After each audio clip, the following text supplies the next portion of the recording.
Баршаларыңызға қайырлы күн көрермендер, менің каналыма қош келдіңіздер.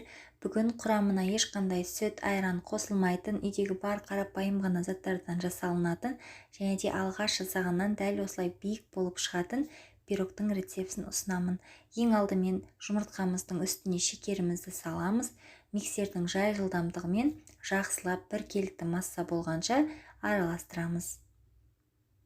Біздің жұмыртқамыз бен шекеріміз жақсылап біркелкі болып араласқаннан соң, оның үстіне ерітілген сары май қосамыз. Сары майды қалаған сары майды қолдансаңыздар болады. Мен станичный деп аталатын сары майды қолдандым. Жақсылап ерітіп, осы массамызға қосамыз және де сұйық май қосамыз. Оның үстіне бір ас қасық майонез саламыз. Тағы да миксердің жай жылдамдығымен жақсылап тұрып араластырып аламыз. Массамыз әбден біркелкі болып араласқаннан соң, оның үстіне ұнымызды саламыз. Ұнымызды міндетті түрде електен өткізіп салуымыз қажет. Осылай ұнымызды бірнеше бөлікке бөліп саламыз. Бірден салып жіберуге болмайды. Оның үстіне шай қасықпен 1,5 қасық қамыр қопсытқыш саламын. Ұн салғаннан кейін миксерді қолданбаймыз, жай ғана лопаткамен осылай араластырамыз.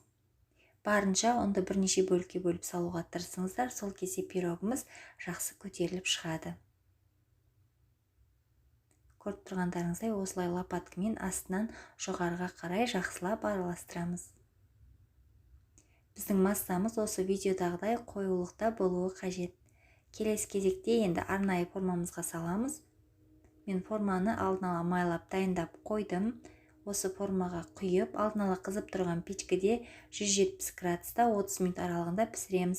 Пирогымыз көтеріліп қызарғанша печкенің аузын ашпаймыз. Көріп тұрғандарыңыздай біздің пирогымыз 30 минутта пісіп дайын болды. Қызарып, биік болып көтеріліп шықты. Қазір сіздерге кесіп көрсететін боламын.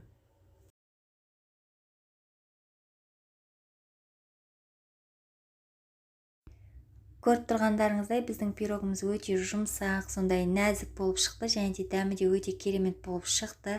Алғаш жасағаннан ақ биік болып көтеріліп шығатын ең сенімді әрі оңай рецепттердің бірі. Міндетті түрде жасап көріңіздер, сіздерге ұнайды деген ойдамын. Егер видеоны соңына дейін қараған болсаңыздар және де осы рецепт сіздерге ұнаған болса, лайк басып, астына өз пікіріңізді қалдыруды ұмытпаңыздар.